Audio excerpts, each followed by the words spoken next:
a todos desde Cádiz. Soy Miguel Isasi, director provincial. Bienvenidos a esta jornada sobre el Real Decreto 1060-2022, en la que vamos a hablar sobre las novedades que supone en materia de gestión y control de los procesos de incapacidad temporal inferiores a 365 días. Se informa de que esta sesión está siendo grabada. Obviamente, los asistentes podéis formular vuestras preguntas a través del chat, que serán contestadas al final de la jornada, y en caso de que no hubiese tiempo se responderán individualmente por correo electrónico. Por último, indicaros que al finalizar la jornada os aparecerá en pantalla un cuestionario. Para nosotros es muy importante que por favor lo contestéis. Bueno, y sin más dilación, cedo la palabra a mi compañera Ana Lorenzo, coordinadora del Departamento de Prestaciones Económicas de Fraternidad Muprespa. Cuando quieras, Ana, gracias. Buenos días y muchísimas gracias a Miguel e Isabel por la confianza prestada y por invitarme a esta jornada. También, por supuesto, dar las gracias a todos aquellos compañeros y compañeras, y así como asesores y empresas que están conectados, también por la confianza, ¿no? Decir, por supuesto, que intentamos que esta ponencia sea meramente participativa, como les ha comentado Miguel, y por supuesto les invito a que aporten lo que consideren pertinente, ya sea a modo de pregunta, aclaración o precisión que consideren necesaria realizar, ¿no? Bueno, pues como sabemos todos, vamos a hablar lo que es el Real Decreto 1060-2022, así como la orden ministerial que lo desarrolla, que son textos legales más o menos de reciente publicación y que entran en vigor ya el 1 de abril de 2023 y que afectan a los procesos de incapacidad temporal inferiores a 365 días. Vamos a basar esta presentación básicamente en dos pilares, ¿no?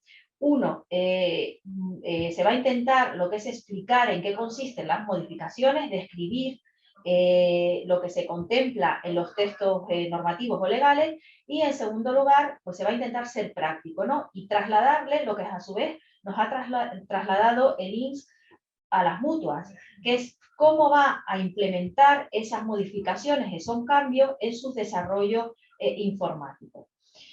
Lo que sí nos ha pedido el INS es paciencia y cierta tolerancia, y que cualquier cuestión se realice a través de Acredita. Paciencia, ¿por qué? Pues lógicamente, como cualquier implementación de un cambio, pues la primera semana, los primeros días se produce cierto desajuste, y quizá las cuestiones y las preguntas que se van a realizar a través del buzón Acredita, que ya saben, que conocen muchísimo más ustedes, que es ese correo electrónico, esa comunicación telemática donde se realizan esas cuestiones de seguridad social, pues a lo mejor va a estar más cargado del habitual, y nos ha pedido pues cierto desasosiego.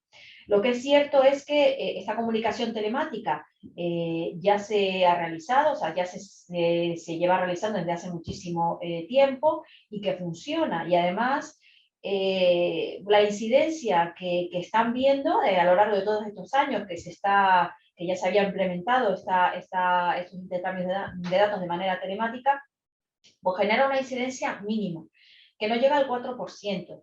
Y además que siempre va a tener una incidencia, siempre va a haber un decalaje. ¿Por qué?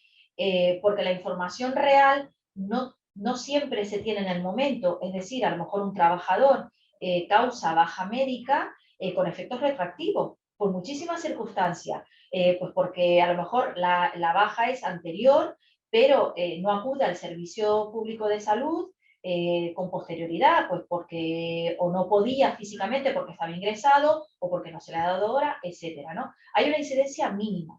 ¿Qué pasa? Que esa incidencia mínima es voluminosa, porque si lo individualizamos, por supuesto, lo que es a la empresa o a la asesoría, pues le genera cierta faena, cierto follón por no poder casar esos seguros sociales, o incluso, bueno, pues no registrar adecuadamente el régimen jurídico en el que se halla, la situación jurídica en la que se halla el trabajador, y porque además hay muchísimo volumen. Yo puedo hablar de lo que genera Fraternidad Muprespa en su población asegurada, en su población activa protegida. Y desde luego el mes de febrero se cerraron expedientes de incapacidad temporal nuevos en torno a los 1.500, con lo cual son muchísimos procesos los que al final se ven afectados, aunque la incidencia pues sea menor. Insistimos en que todas las cuestiones se realicen a través de Acredita, ¿no? Y lo que está claro es que el sistema funciona, y el sistema funciona y no hay que remitirse muy lejos, podemos ir a la vorágine que supuso lo que es la pandemia, que supuso todo lo que son los ceses de actividad, las prestaciones económicas esas extraordinarias en las que se vieron beneficiados los trabajadores autónomos, y al final pues terminó funcionando, y esa desde luego es la esperanza y ese es el objetivo desde luego que tiene estas modificaciones, ¿no? Bueno, ¿por qué el cambio ahora? Pues ya lo pone en la exposición de motivos. El Real Decreto 625 del 2014 fue un Real Decreto novedoso que lo que pretendía era impulsar el intercambio telemático de datos. Ya teníamos cierto desarrollo informático que nos podía permitir una agilización y una comunicación mucho más directa y mucho más fluida entre los actores que intervenimos en una incapacidad temporal, como pueden ser los organismos públicos, el Servicio Público de Salud, el Instituto Nacional de la Seguridad Social y el Instituto Social de la Marina, así como las empresas, colaboradoras, empleadoras y las mutuas. Este cambio ahora, ¿qué se motiva? Porque vamos a un paso más, ¿no? Y hay una madurez informática que ya nos permite una agilización mayor, una automatización mayor y intentar suprimir el papel en la medida que sea posible para evitar mayores trámites burocráticos, incluso nos han comentado la manipulación a veces de ciertos partes médicos de baja que, bueno, pues sí que ha llamado la atención, parece ser que a veces se producía, ¿no? Pero de todas formas, ese cambio va motivado evidentemente por la agilización y por los nuevos tiempos telemáticos que nos permiten ese desarrollo y esa madurez, ¿no? Bueno, pues estos dos textos legales, textos normativos, aquí se han puesto cuáles son los artículos a los que afecta directamente, insistir que la entrada en vigor es ya la semana que viene, el 1 de abril de 2023, y que solo afecta hoy por hoy a los procesos de incapacidad temporal inferiores a 365 días. Bueno, el Real Decreto vamos a explicar ya el cambio, ¿no? en cada materia, en cada tema que se ha producido. Bueno, pues el Real Decreto 625 del 2014 supuso una novedad importante, ¿no? ¿Y por qué supuso una novedad importante? Porque estandarizó los procesos de incapacidad temporal, de manera que los dividió en 4 grupos que iban desde muy corto, medio y largo. Para nosotros, incluso para el Servicio Público de Salud, supuso una novedad, y una novedad funcional, el que en el proceso muy corto, que no debía superar esos 5 días naturales, el emisor del parte médico, o sea, el médico, cuando preveía que era un proceso corto, podía emitir un parte de baja y alta médica en el mismo día, incluso en el mismo acto médico, e incluso con la misma fecha. Es decir, un trabajador tenía un trabajo sedentario, había tenido una lesión in itinere, pues un latigazo cervical, no se había visto que efectivamente fuera mayor, sino simplemente, bueno, pues tenía esa agitación de haber tenido un accidente o ese malestar de haber sufrido un accidente, pues el propio médico, el propio facultativo le decía, bueno, pues hoy no vayas a trabajar, lógicamente yo tengo que justificar y plasmar esa ausencia al trabajo, pero mañana puedes incorporarte con normalidad. Esto produjo una agilización importante, porque hay muchísimos accidentes leves, ¿no? Y luego también lo que hizo fue protocolizar los que son ya en los otros procesos, como son corto, medio y largo, lo que hizo fue protocolizar lo que es la duración que debía mediar entre la visión del parte de baja, la primera visita médica y los sucesivos partes médicos de confirmación. Bueno, esto se venía realizando y lo que hace este Real Decreto 1060-22, bueno, pues digamos, aclarar como una serie de incertidumbres que se pudieron generar a raíz de estas protocolizaciones. En primer lugar, deja muy claro que estos protocolos, estos tiempos que deben mediar entre la misión de los diferentes partes médicos son periodos de máximos. Es decir, el facultativo, el médico, puede perfectamente acortarlos y distribuir esas visitas médicas en función de lo que él considere que debe ser necesario.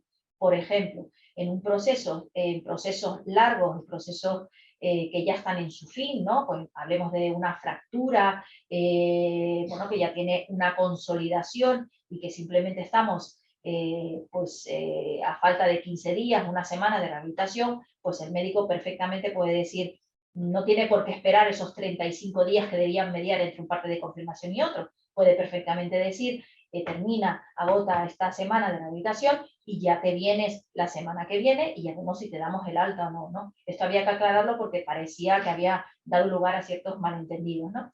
Y otra circunstancia que también aclara e insiste es que, por supuesto, la persona trabajadora, a pesar de ese protocolo puede exigir que a fecha de alta médica se le haga un reconocimiento médico.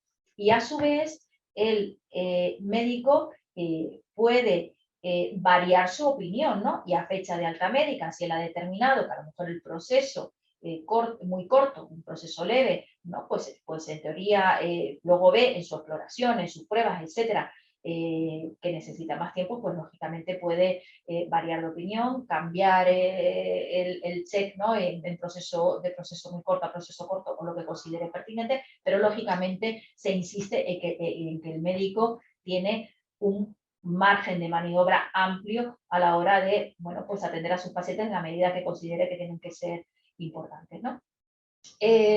Otras modificaciones afecta a lo que son los impresos oficiales. La orden ministerial, ¿no?, que desarrolla ese Real Decreto incorpora 3 anexos nuevos, ¿no?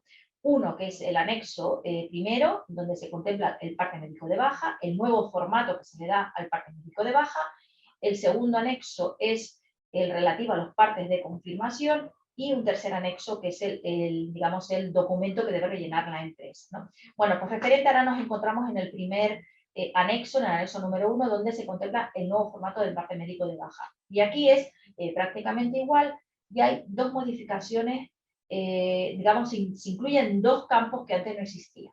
Uno, los he señalado aquí con esta flecha, donde pone fecha de baja del proceso anterior del que es recaída. ¿Esto qué quiere decir?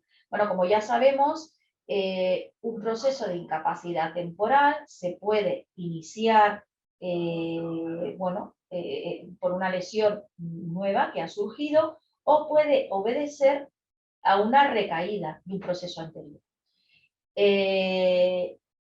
Pero a su vez, una misma lesión puede provocar muchas recaídas. Hablemos, por ejemplo, de un trabajador, una persona trabajadora que tenga una lesión lumbar, que tenga una protrusión, que tenga una hernia discal, bueno, pues que periódicamente o cada cierto tiempo pues tenga agudizaciones sintomáticas de tal calibre que le obligue, digamos, a recaer y tener una situación de incapacidad temporal, ¿no? Bueno, pues lo que hace este anexo, esta orden ministerial, es crear un campo donde se deba incluir ya no si el proceso obedece a una recaída, sino cuál es el proceso inmediatamente anterior que ha tenido el trabajador y que también está conectado a este. ¿Por qué hace esto?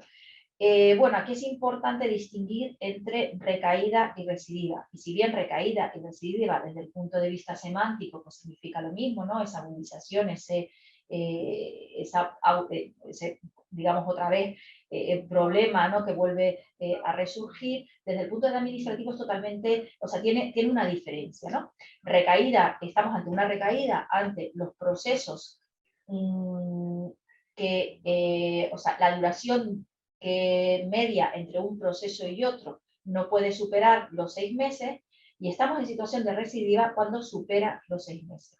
¿Por qué esta distinción administrativa? Porque cuando no supera los 6 meses se puede vincular un proceso con el siguiente, de manera que va a computar al plazo global de lo que debe durar una situación de incapacidad temporal, y va a provocar pues unas actuaciones totalmente diferentes, ¿no? De hecho, si tenemos un trabajador tiene 3 procesos de recaída, digamos, de más de 200 días cada uno, pues al tercer proceso ya habría que plantearse, si han mediado menos de 6 meses, lógicamente ya habría que plantearse, ya estamos superando esos 545 días, ya estamos cercanos a alcanzar esos 730 días, que es el periodo máximo que en teoría debe durar una situación de incapacidad temporal, y así lo recoge la ley, y por lo tanto hay que contar medidas. Y es por ello que se ha recogido este campo. En el caso de las empresas, incluso es orientativo, ¿no? Porque en el caso de las empresas, si hay una continuidad laboral, el trabajador lleva todas esas recaídas, todos esos procesos de incapacidad temporal, los ha tenido con la misma empresa, pues ya conoce ese dato y no hay ningún problema. Pero en el caso de las empresas nuevas, bueno, pues sí que les puede servir desde luego, y mientras más información tengamos y más clara, pues mucho más conocedores de la situación pues seremos, ¿no? Y otro campo que se introduce, este es de advertencia, y este es sobre todo afecta al trabajador. ¿Qué le dice? Bueno, pues recoge lo que está recogido también a su vez en los reales decretos y en la Ley General de la Seguridad Social, relativo a la obligación que tiene el trabajador de acudir a los reconocimientos médicos. Y se le advierte y se le indica que el hecho de no acudir a esos reconocimientos médicos puede conllevar sanciones, como son la suspensión de la prestación económica de la incapacidad temporal, o incluso la emisión del acta de incomparecencia, ¿no? Esto nos parece que es pues, bastante llamativo y bastante importante. Bueno, pues otro cambio que se produce es que también se contempla en el anexo 1 y en el anexo 2, es la inclusión de otra persona jurídica, de otra entidad emisora, como son las empresas colaboradoras.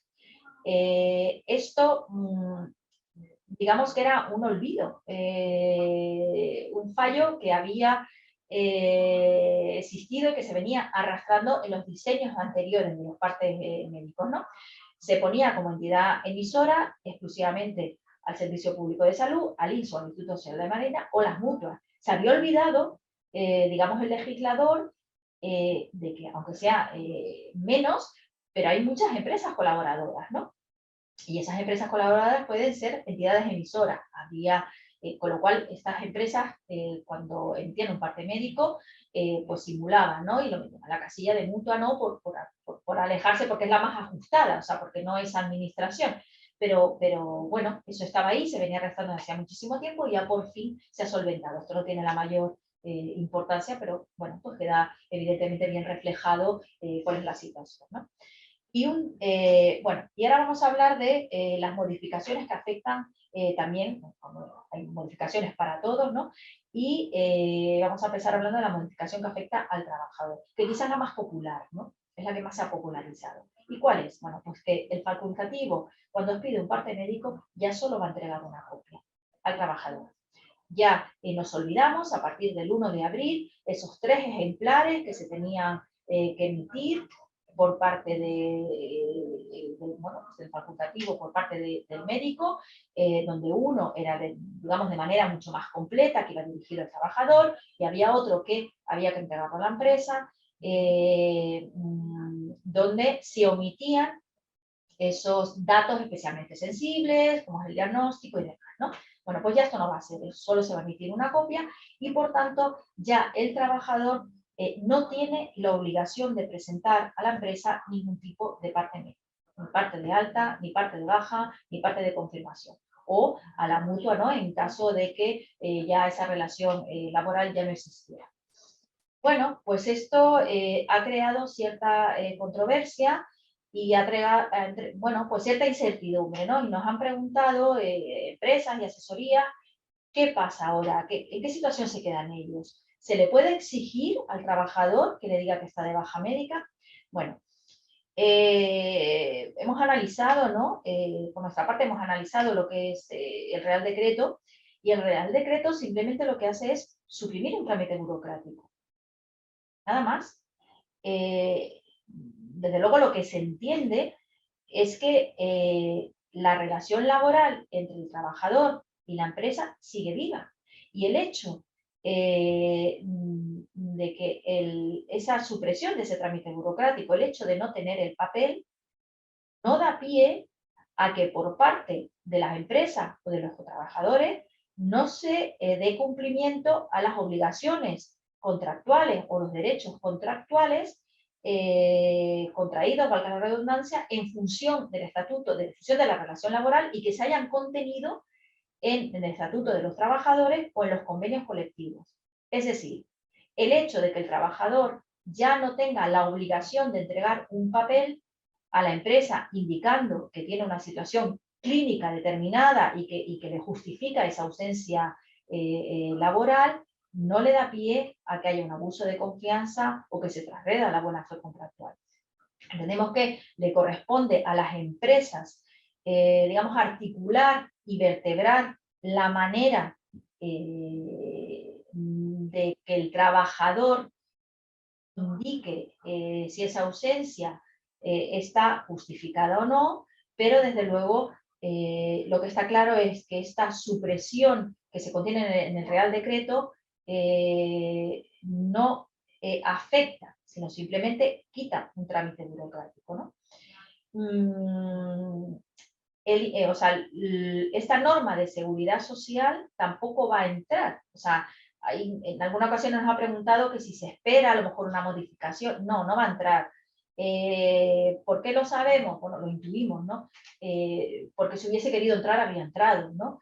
Como ejemplo tenemos cuando un trabajador impugna la alta médica, cuando se plantea un expediente de revisión de alta médica, pues digamos la propia norma recoge y protege, digamos, al trabajador y regulariza la situación administrativa en la que se pudiera quedar, ¿no? De manera que, digamos, no se considera ausencia injustificada el hecho de que no vaya, bueno, pero también se le advierte de una serie de circunstancias y tal que pueden suceder, ¿no? En el caso de revisiones altamédicas que no viene al caso. Aquí no ha entrado y desde luego no va a entrar, pero insistimos en que esto es simplemente una supresión, un trámite burocrático, ¿no?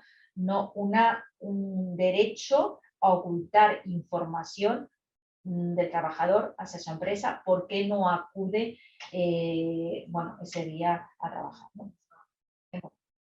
También hay una modificación lo que es respecto a los servicios públicos de salud, las mutuas colaboradas con la seguridad social y las empresas colaboradoras. ¿En qué consisten esas modificaciones? Bueno, pues muy sencillo. Como ya solo se va a imprimir una copia de ese parte médico, los órganos emisores de esos partes médicos, como son las personas jurídicas que acabo de nombrar, bueno, pues tienen la obligación de remitirle al INS, ya sea de manera inmediata o como mucho el primer día del siguiente, al de su expedición, esa información médica, ¿no? Esto ya se viene haciendo, esto ya se marcó en el 625/2014, incluso mucho antes, esa información ya telemática se sigue produciendo. Yo le puedo hablar de la mutua, pero me consta que también los servicios públicos de salud actúan de esa manera y lógicamente las otras entidades emisoras de parte, ¿no? Lo que es por parte nuestra, nosotros al final de la jornada se lanzan los servidores, se lanza toda la información clínica y administrativa que lo referente a estas prestaciones de seguridad social puede afectar lógicamente al trabajador y al Instituto Nacional de la Seguridad Social. Esto es lo que se considera de manera inmediata y es lo que se está realizando, ¿no?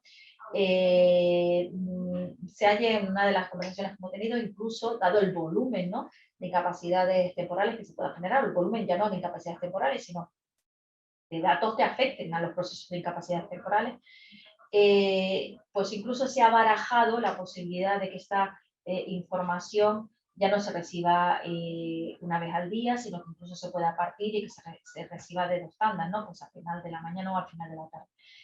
Bueno, está en proceso, fue una idea que se lanzó por parte del Instituto Nacional de la Seguridad Social, que todavía no está implementada. Pero lo que quiero es que se quede claro que esa información se recibe de manera inmediata, se recibe diariamente, ni siquiera se espera al primer día del siguiente, ¿no?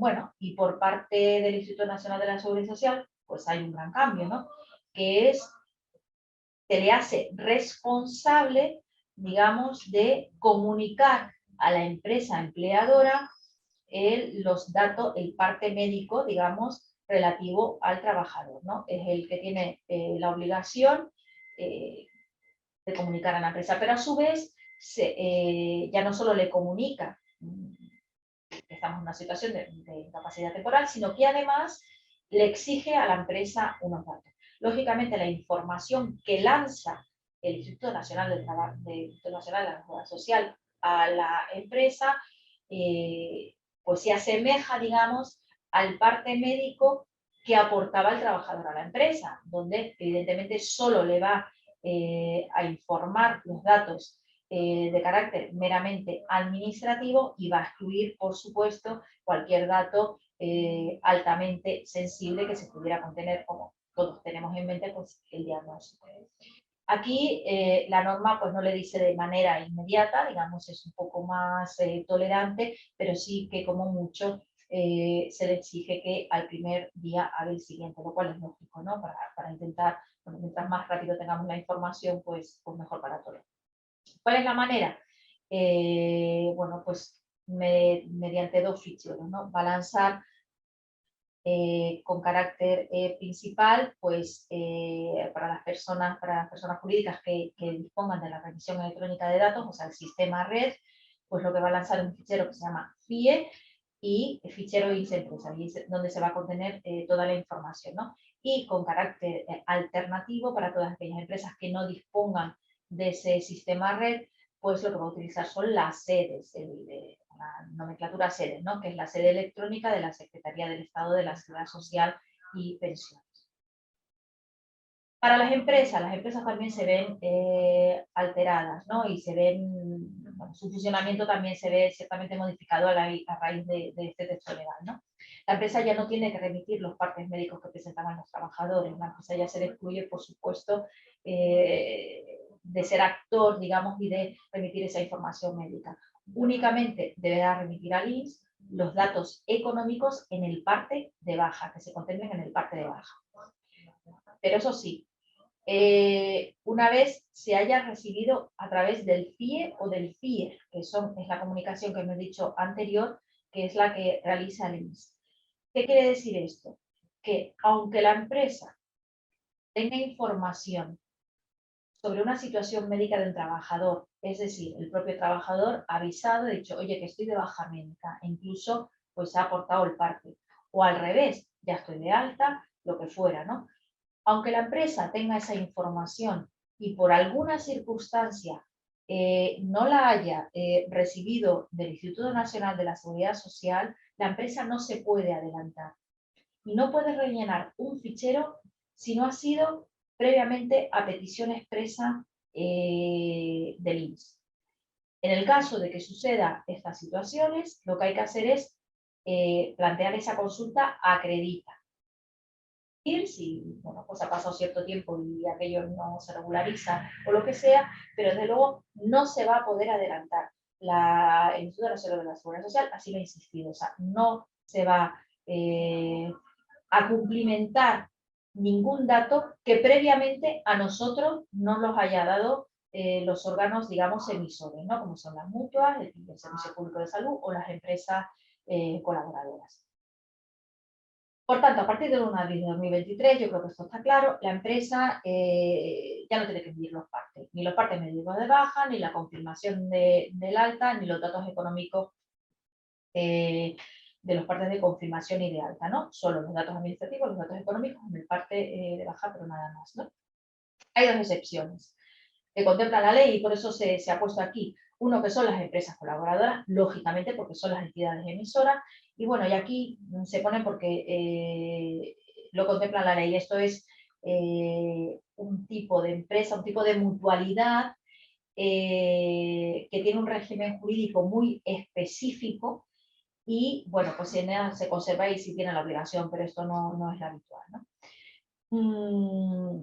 Importante también para las empresas, ¿cuándo se tiene que devolver, digamos, esa información? Aquí vuelve a insistir la ley, que se hará a través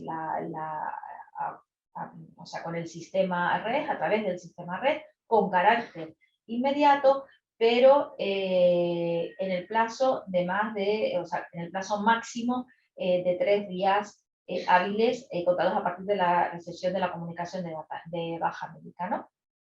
Y desde luego esta transmisión pues, no será obligatoria si la persona trabajadora pues, pertenece a algún colectivo que no tenga que estar incluido en el sistema red. El anexo 3 de la orden ministerial contiene el impreso nuevo que tiene que rellenar la empresa, ¿no? Y hay dos campos nuevos que llaman, bueno, un poco más la atención y que son novedosos para la empresa, que los he señalado aquí, ¿no? Como es el campo relativo al puesto de trabajo y el campo relativo a la descripción de funciones desempeñadas por la persona trabajadora.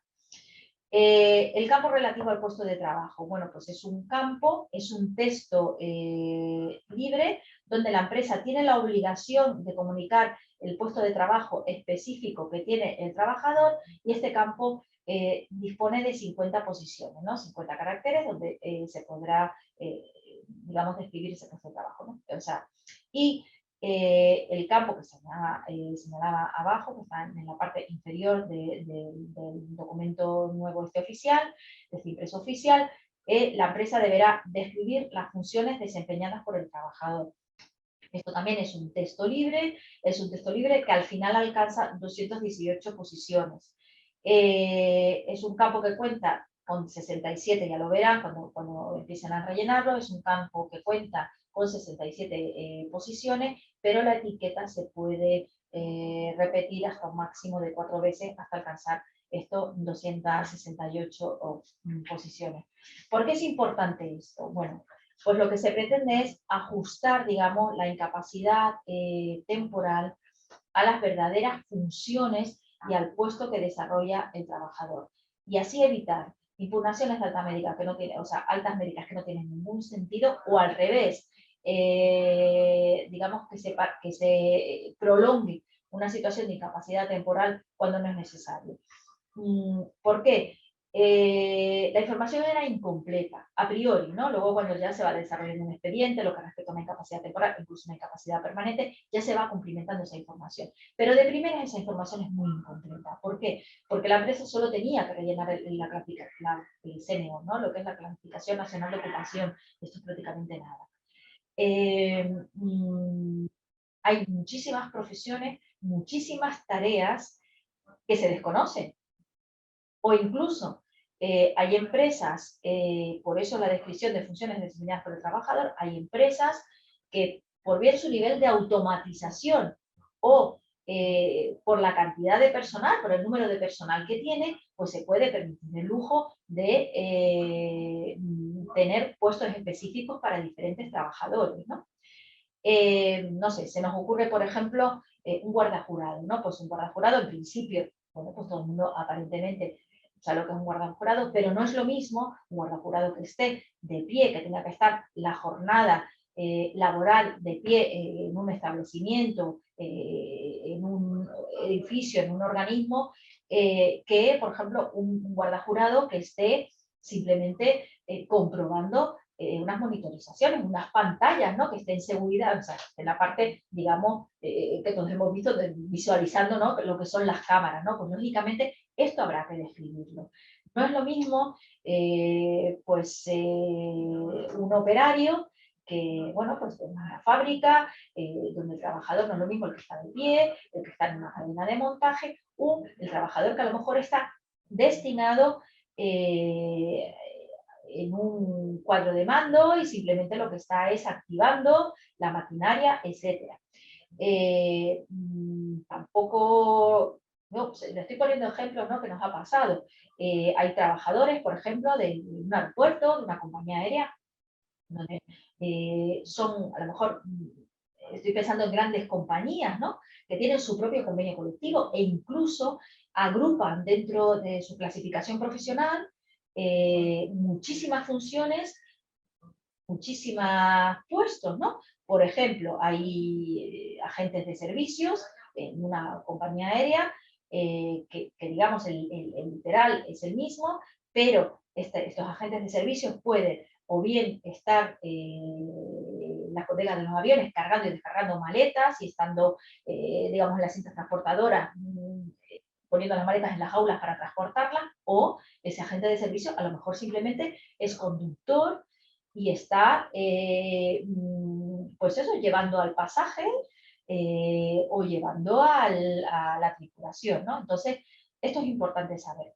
Hay otras profesiones, evidentemente, que no dan más de sí, ¿no? Si tenemos un trabajador que es encofrador y además trabaja en obra, pues es que tampoco hay que extenderse mucho porque está claro que se requiere un esfuerzo físico, digamos, una actitud, digamos, importante, ¿no?, desde el punto de vista físico y demás, ¿no? Pero hay otras que desde luego se desconocen y por eso se requiere esta precisión que le corresponde a la empresa, porque desde luego es la que tiene la información privilegiada de la que tiene que indicar.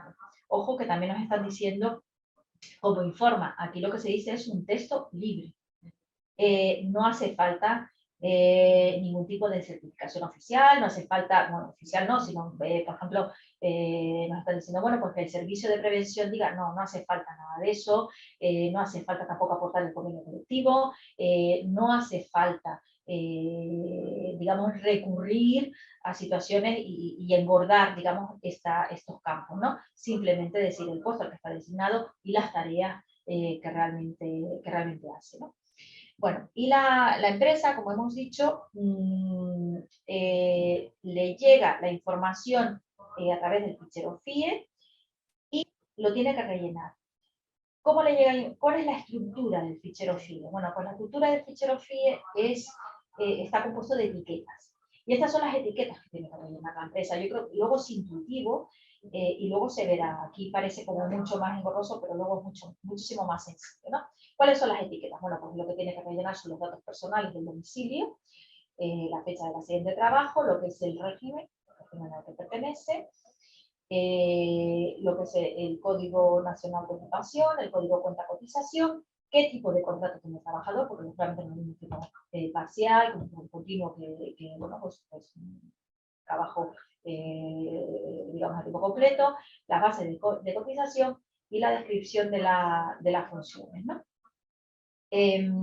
Aquí, bueno, pues se ha intentado reflejar lo que son las modificaciones, de una manera literal, cuáles son las modificaciones que tiene que hacer la empresa referente a los datos que tenía que proporcionar, bueno, que está teniendo que proporcionar en la actualidad hasta el 1 de abril. Y es, en algunos, pues, simplemente no es importante, ¿no?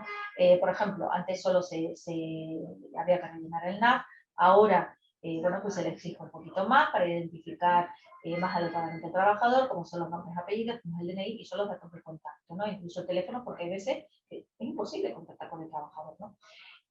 Datos de la empresa, bueno, pues ya aparte del código de cuenta cotización, tiene que proporcionar cuál es la razón social y respecto al Código Nacional de Ocupación, pues hay que añadir lo que es el puesto de trabajo y la descripción de funciones desempeñadas, como hemos dicho antes.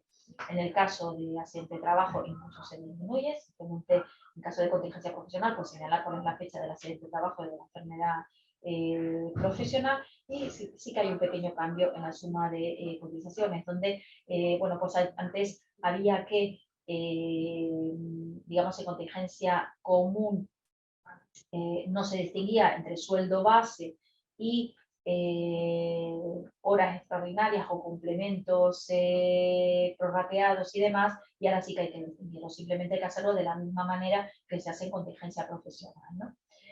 bueno, lo que te intenta eso, información un poco más completa, información un poco más adecuada, pero luego a la hora de escribir el expediente. Bueno, y ahora vamos a intentar pasar a la parte, digamos, práctica, que todavía está naciendo y que, bueno, pues ya se verá la funcionalidad y cómo se desarrolla realmente, ¿no? A partir del 1 de abril, ¿no? Como hemos dicho, el INS lo que va a lanzar mayoritariamente es un fichero FIE, es un fichero FIS, o sea, INS empresa. Esta notificación se hace del FIE, se hace, como hemos dicho, a las empresas que tengan el sistema red y, bueno, pues aquellos colectivos que no tengan la obligación de incorporarse al sistema red, pues, como hemos dicho, se hace a través de la Secretaría de Estado de la Seguridad Social y Pensiones o mediante correo elecciones, o sea, mediante correo electrónico, perdón. Es un fichero que se lanza de manera diariamente. Diariamente se va a recibir todas esas partes, digamos, esas modificaciones que se generen en esas prestaciones de seguridad social, como son las capacidades, ¿no? Esto se podrá descargar a través de Siltra, ¿no? Si soy el usuario principal y mi autorización red es sistema de liquidación directa, ¿no? Yo no tengo esta circunstancia, también podré acceder al fichero FIEL, que es el fichero alternativo que se saca a través de, se descarga, digamos, a través del sistema red online. La estructura de este mensaje del FIE y su contenido está en las instrucciones técnicas. Son muy completas, ¿eh? Aquí se les ha puesto el enlace. Bueno, hemos probado y en teoría se puede descargar, pero si hay algún problema pueden acceder perfectamente a la página web y ahí se descarga y verán perfectamente cómo funciona, bueno, pues todas las instrucciones paso a paso, ¿no? Y desde luego nuestro juicio es bastante intuitivo y ha intentado ser bastante completo. Es un fichero plano, ¿esto qué quiere decir? ¿No? Porque cada registro está en su línea. Como hemos dicho, este fichero se envía diariamente, están los programas Siltra o Edita. Es un fichero que sobre todo tienen las empresas que lo tienen automatizado en su sistema de gestión de nóminas. ¿Cuándo se envía este fichero? O sea, se envía diariamente, digamos, pero ¿cuándo se va a enviar a las empresas esa información? ¿Cuándo se genera esa información? Bueno, pues cuando se genera alguna modificación en cualquier campo integrado en el FIE. Lógicamente hay un parte de baja, se va a integrar en el FIE, parte de confirmación se va a integrar en el FIE y por supuesto se va a lanzar ese dato y ya no hablemos del parte de alta, ¿no? Entonces, en el momento que haya algún tipo de modificación en lo que respecta a esta prestación, se va digamos, a trasladar esa información a la empresa. El formato es el TXT y el usuario principal pues son los autorizados, como venimos diciendo. Importante, los mensajes de oficio pueden ser delegables. ¿Por qué? Porque muchas veces el autorizado red no es la persona más apropiada o encargada de luego alimentar a su vez la información que se pide para luego lanzarla, ¿no? Nos pasa, por ejemplo, en el autorizado red es el alcalde de un ayuntamiento. Bueno, pues lógicamente luego la persona que realiza y gestiona lo que son las situaciones de los trabajadores, pues es otro, ¿no? Entonces, importante conocer que los mensajes de oficio son delegables, ¿no? Pero bajo dos requisitos. Por materia, está dividido en materia, ya se puede ver en las instrucciones técnicas, y de luego un único receptor por materia, ¿no? En eso hoy por hoy está implementado así, no se admite más de uno. El fichero FIE lo que tiene son, está estructurado por etiquetas, y estas son las etiquetas, todas las etiquetas que contienen información de seguridad social. Les he señalado con una flecha cuáles son las etiquetas que tienen información referente a los partes médicos, como son la etiqueta DIT, que son los datos de IT, la etiqueta IT2, que son los datos de capacidad temporal, ¿no? Digamos, y la etiqueta SI, que significa continuación de situación de incapacidad temporal. Luego ya, pues, muchísimas más etiquetas, la ITD, que es la de pago directo, la UT, otros datos de incapacidad temporal, la DIP, que son los datos de IP, la de jubilación, otras interpretaciones como son el PRE, el cuidado de menores, y el nacimiento y cuidado del menor, ¿no? Que está en la etiqueta NAC, ¿no? Pero insisto, estas que hemos señalado son las que ahora nos afectan principalmente por estas modificaciones. ¿Qué contiene la etiqueta DIP? Bueno, pues es la básica. Es la básica porque es la que es la etiqueta que se va a lanzar y donde viene la información acerca de los partes de baja y alta enviados por los servicios públicos de salud y la mutua. Y se envía, lógicamente, cuando se detecta un movimiento en esta etiqueta. Esos movimientos pues serán dos, o baja o alta, ¿no? En ella se contiene pues quién es la entidad responsable, la fecha de baja, el indicador de caída, fecha de proceso inicial, etcétera, ¿no? Esto se puede ver perfectamente en las instrucciones técnicas. La etiqueta IT2, esta simplemente es para contingencias profesionales, ¿no? Y en ella, pues, lo que se tiene que contener siempre va a ir asociado a una etiqueta DIT, lógicamente, va a tener que ir asociado a un parte de baja, un parte de alta, y en ella se deberá contemplar pues, lo que es la fecha del accidente de trabajo, el tipo de accidente, etcétera, ¿no? En tercer lugar, dijimos que esta es las principales que se van a ver afectadas, la que viene en los partes médicos, la condición de continuación de situación de IT, que simplemente la etiqueta donde viene el parte médico de confirmación, ¿no? Y también, lógicamente, está asociado a las etiquetas iniciales, ¿no? Aquí pone fecha de parte de confirmación, número del parte, la fecha de cumplimiento de los 765 días, la fecha siguiente a la revisión médica, que es el protocolo que se exigía en el 625 de 2014 y demás, ¿no? Y luego, bueno, aquí se les ha señalado un poco porque es importante, ¿no? Es importante tener en cuenta, como contiene información de seguridad social, las etiquetas referentes al pago directo, la etiqueta referente a otros datos de incapacidad temporal, que es la fecha del pago derecho y fecha de agotamiento de los 545 días, y aquí también se va a contemplar si un expediente está en proceso de revisión de alta médica emitido por la mutua, es decir, un proceso de revisión de alta médica de conformidad, y aquí se contiene, pues eso. Aquí pues se les ha señalado cuáles son está protocolizado por causas y se viene un poco se especifica cuáles son las causas. Pero insisto, esto se puede ver en todas las instrucciones, ¿no? La etiqueta DIP es la que finaliza, digamos, ese proceso de incapacidad temporal, ya sea por el reconocimiento de una incapacidad permanente o por el reconocimiento de lesiones permanentes no invalidantes. En ella se va a contemplar cuál ha sido la fecha de reconocimiento, cuál es la fecha de efectos de la IP en el caso de que la haga, el tipo de incapacidad permanente, etc., ¿no? Bueno, y el servicio alternativo a estas empresas que no tengan el sistema Red Online, esta información se lanzará acerca del fichero FIDE, ¿no? Y son, pues, primero para aquellos que no tengan el servicio Red Online o para los usuarios secundarios de una autorización red, ¿no? El modo de descargártelo es de la página web y aquí les he señalado, ¿no? Pues poner acceso al sistema Red Online y ahí nos podemos descargar el fichero. Es un fichero totalmente diferente, ¿no? Es un fichero que sobre todo utilizan las empresas que son que tienen 25 empleados o menos y que por tanto no acceden a Siltra. Es un formato Excel.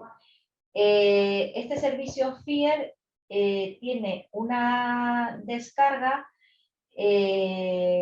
con el límite de 15 días y con un máximo de 300 registros. De manera que si en esos 15 días que se intenta descargar superan los 300 registros, pues lógicamente hay que acotar por tramos y periodos de tiempo para poder sacar pues, esa información completa, esa información que se pide. Bueno, es muy fácil, la verdad que es muy intuitivo, y bueno, es una búsqueda por rango de fecha y ya pues se genera posteriormente.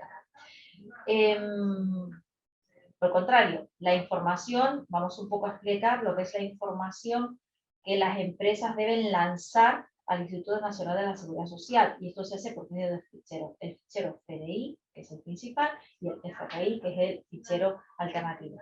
Este nos han dicho que estaba en desarrollo cuando hablamos con el INS, está ya lanzándose. Sí que están las instrucciones técnicas y se pueden consultar perfectamente. Digo, el acceso es muy fácil, les hemos puesto aquí el enlace, pero bueno, insistimos en que si tienen algún problema a la hora de descargar el enlace, pues pueden acceder y se ve con mucha facilidad, ¿no? Y simplemente lo que se les va a relatar son las modificaciones. Las modificaciones, simplemente se ha creado la tabla T34, donde se contemplan los datos económicos, se ha creado un nuevo segmento, otros datos de trabajador, dos campos nuevos para cumplimentar lo que son los datos de cotización, un campo nuevo denominado FUN, donde, para las funciones, que se ha dicho, ¿no? Esto afecta a lo que hemos querido poner porque afecta a las cotizaciones. Bueno, y nada más. Aquí les hemos puesto el enlace, no da tiempo a cargarlo, pero ya el INS ha montado, se puede ver en YouTube y se los he puesto aquí, un vídeo y es tremendamente intuitivo, dura escasamente 6 minutos y le aconsejo que lo vea, donde se ve perfectamente cómo se puede descargar el fichero FIE, cómo se debe, digamos, manejar para obtener la información y en su lugar el fichero FIE, ¿no? Aquí está descargado y no obstante le hemos puesto también el enlace en el caso de que no puedan acceder para que, a ver si de esta manera se puede acceder de esta manera. Insisto, no lo ponemos por el tiempo. Todavía no está puesto el CDI Free, pero se va a montar y se va a lanzar en breve porque cuando hablamos con ellos estaban ya a punto, ¿no? Y bueno, y nada más por mi parte, o sea, espero, bueno, con la ilusión de haberles aportado algo. Muchísimas gracias por la atención y bueno, pues estamos abiertos a cualquier tipo de pregunta. Muchas gracias. Gracias, Ana. Magnífico trabajo. Iniciamos ahora el turno de preguntas. Le doy la bienvenida a mi compañera Isabel Vizquer, directora de las delegaciones de Jerez y Ubrique, que nos irá dando traslado de las preguntas. Sí, Isabel, buenos días. Hola, buenos días. Gracias, Ana, por tu presentación. Nos han hecho llegar una serie de preguntas que no creo que dé tiempo a contestarlas todas, pero en concreto un asesor nos ha preguntado que los trabajadores que están en pluriempleo o pluriactividad, ¿cómo van a recibir los partes médicos de baja del Servicio Público de Salud? Si solo aporta un ejemplar de la baja, ¿se puede crear un archivo manualmente para remesarlo por cada empresa? A ver, es un parte médico de baja por relación laboral. Es decir, lo que suprime este Real Decreto es las copias, pero no los partes de baja. Es decir, si un trabajador está en pluriempleo, pues habrá que emitir un parte de baja por empresa, por cotización, ¿no? Y lo que es respecto a la remesa, no. O sea, es lo que hemos dicho. Si el INS no tiene conocimiento, no va a admitir que la empresa se lo dé, por decirlo de alguna manera. La empresa, si tiene conocimiento que efectivamente un trabajador está de baja y no le llega a través del FIE esa información, lo que tiene que lanzar es cuestionar esa pregunta en Acredita. Pero desde luego no va a ser al revés, ¿no?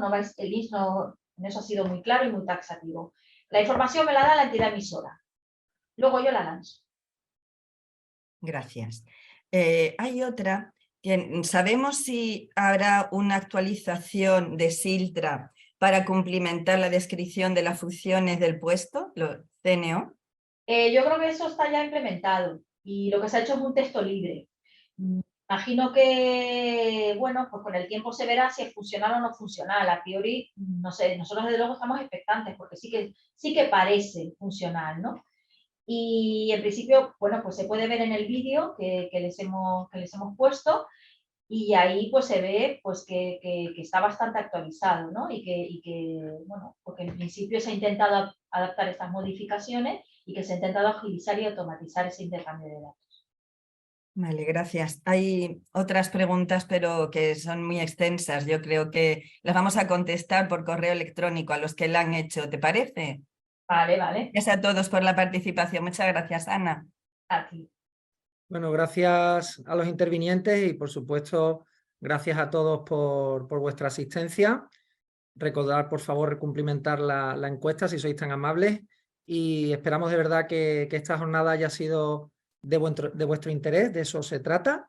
Y nada, que tengáis un magnífico día y gracias. Adiós, adiós.